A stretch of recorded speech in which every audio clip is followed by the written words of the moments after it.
You can't tell nobody what you didn't see, in case you get picked up again.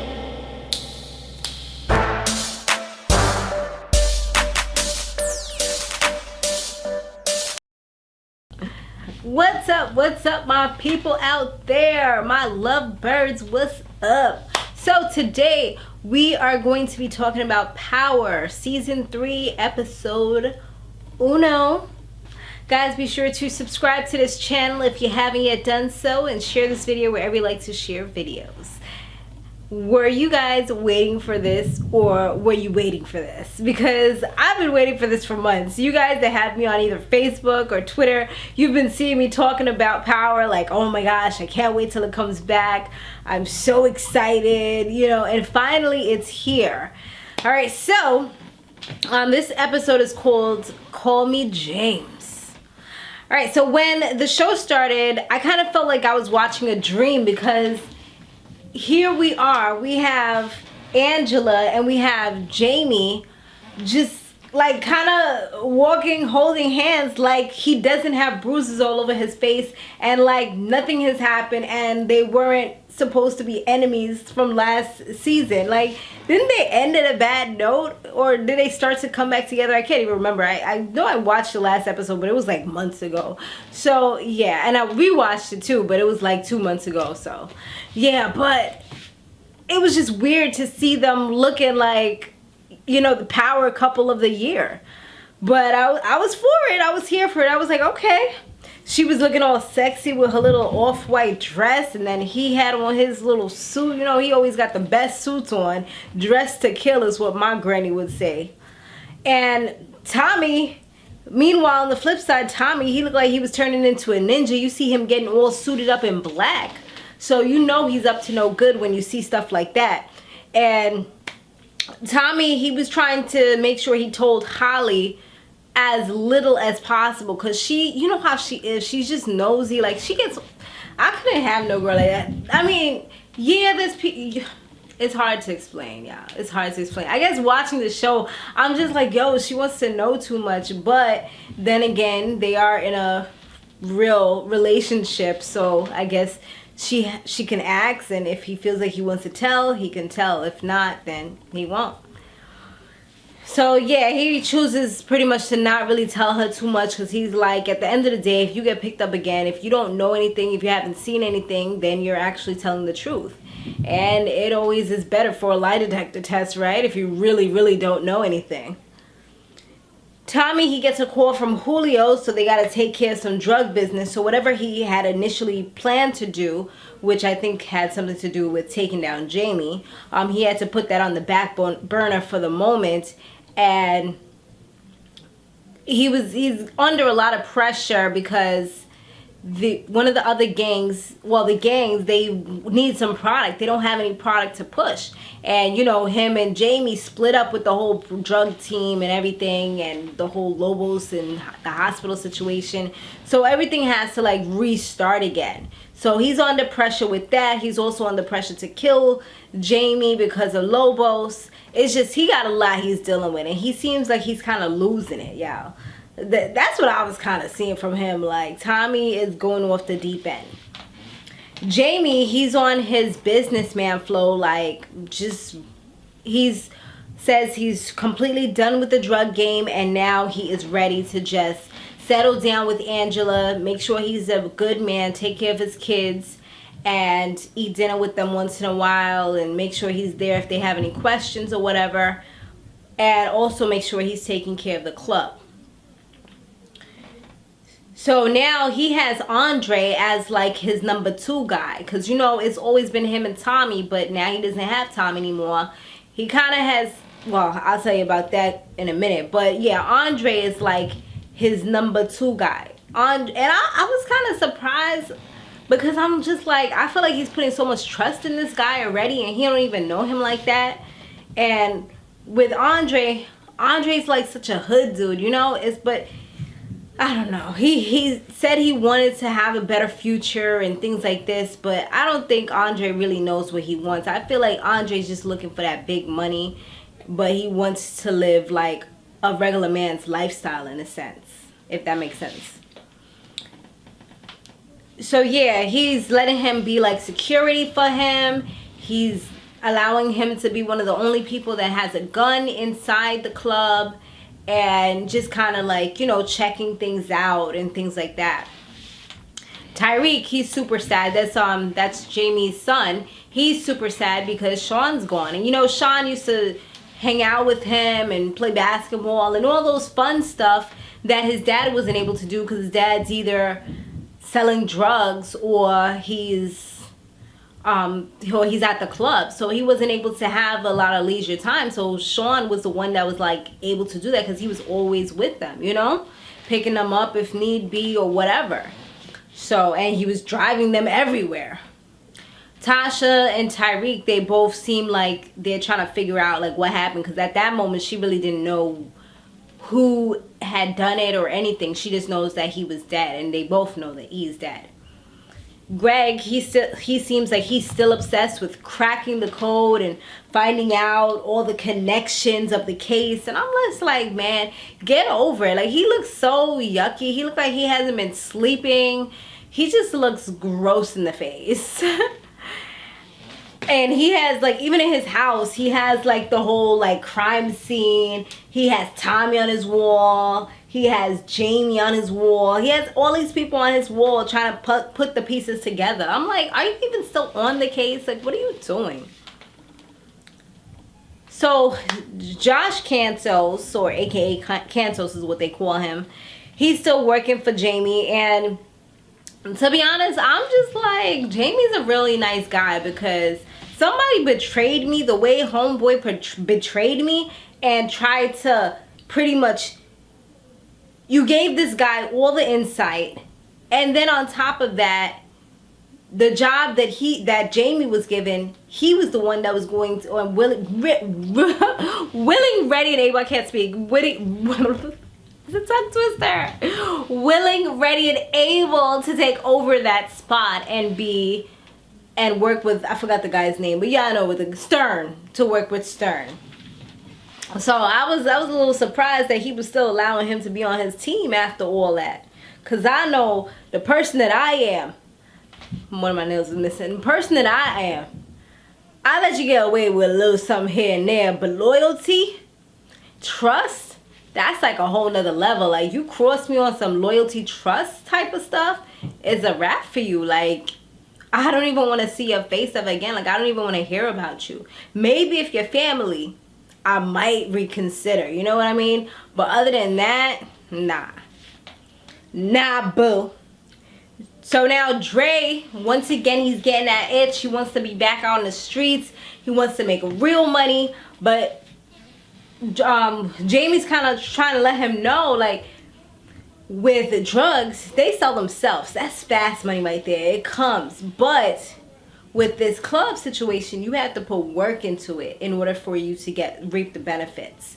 And it does take a little bit longer. So it's kind of like a transition. But, you know, once you're used to making this fast money, it's hard to switch it up and do anything different. And I feel like that's what Andre is kind of battling right now. It's like he wants that fast money, but he also wants to be the Jaime, the ghost. You know, he wants to be the one that's not put out there, doesn't have to be on the front line, able to dress nice, but getting that drug money at all in the same time. That's what he wants to do. Following that, Angela, she's trying to get a transfer, but Mike, he doesn't want to do that. He's like, the case is still open. When Ghost goes to see Tasha, she lets him know that like, pretty much like what went down, and he just lets her know so she can like rest her head that he had no involvement in Sean being murdered. He actually tried to send Sean out of town, but Sean went back to go see Kanan, and Kanan was the one who shot him.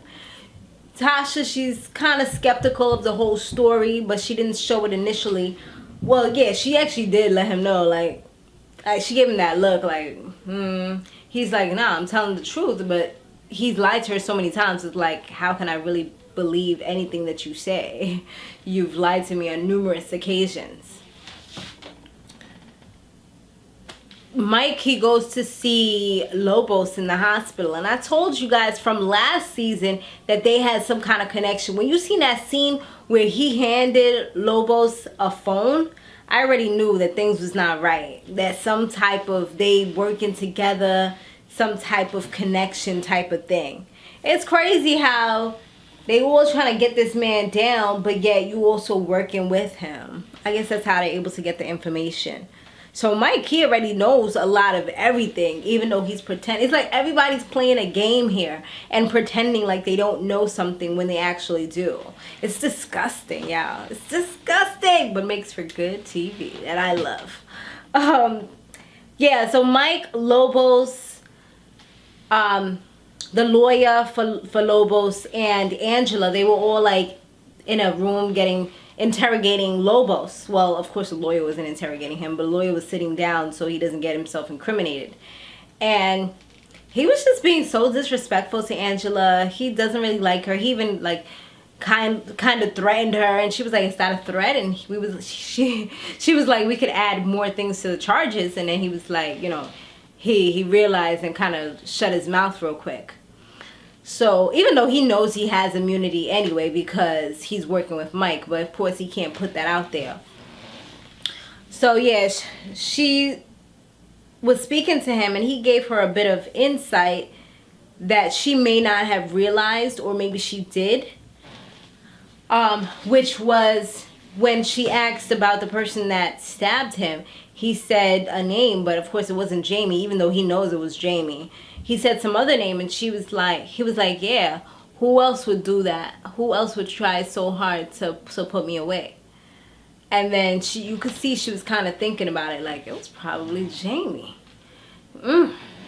Now we know. Jaime, he gets a rude awakening because he finds out that from Julio, who's working with Tommy, but you know, he's more loyal to ghost Jaime because he just feels like that's the person that took him out of whatever situation he was in at the time and helped him to get money for his family. But Julio just feels like Tommy's a train wreck, like just waiting to freaking explode. So he wants to work with Ghost. Like he's like, yo, I didn't sign up for this. This dude is crazy. He's gonna get us all killed. So he goes to see Jaime, and Angela was feeling some type of way because she saw him come in the club, and he got this big 718 gang symbol from the Bronx, BX stand up. Nah, let me stop.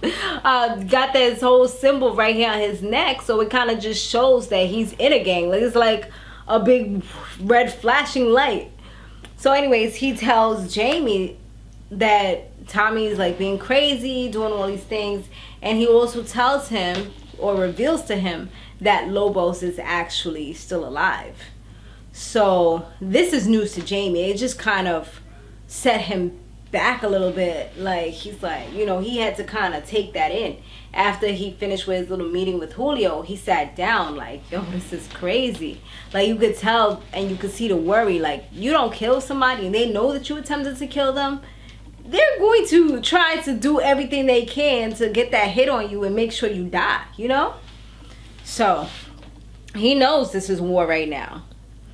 It looks like Jaime actually changed the name from Truth, and you guys, if I'm wrong, you can let me know down below. Did he change the name of Truth to JSP Nightclub? I think that's what he did. I mean, it would make sense. A lot of rebranding tends to be necessary, especially when a shooting goes down. So you don't want that to be the first thing that people Google, because you know Google is what people do nowadays.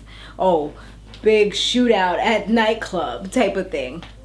There was a twist later because Jaime called a meeting for all his employees, and he called Cantos up, his general manager, and he said that he's an example of everything that he does not want in a general manager. And it was just like, a what? Because it kind of looked like he was about to give him a whole bunch of praise, but he just kind of shut him down.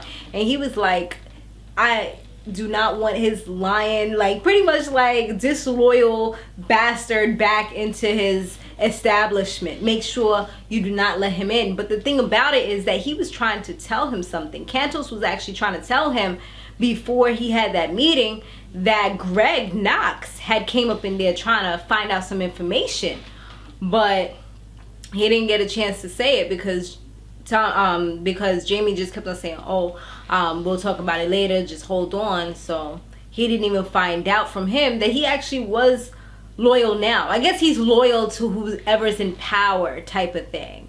You know, and there's a lot of people like that. They'll be with the person who they see rising, who's on the come up. But once you fall, they're gone. That's why you gotta definitely be careful who your friends are, and especially as you get further up in life, if you're doing better, you gotta be careful about those friends that are now there with you as opposed to friends you had from back in the days. Cause a lot of times the new friends are only your new friends because you're doing better. They wasn't with you when things was crazy, you know what I mean? So yeah, that was like a crazy twist that had happened. So he's no longer welcome, and that could kind of backfire on him because now he can meet up with Greg if he wants to and tell him everything and anything that he knows about Jaime. But I guess Jaime kind of was thinking like me, although he kind of played it off real quick, allowed him to help him with the with opening up the place, the relaunching of the business, let him do all the hard work, and then just kind of been like, deuces. As Tommy, he gets home and he's calling out Holly's name. He's calling her name out multiple times. You know, we got some pizza ready for them to eat dinner.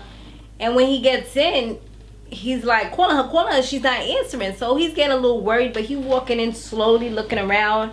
Then he sees a trail of blood.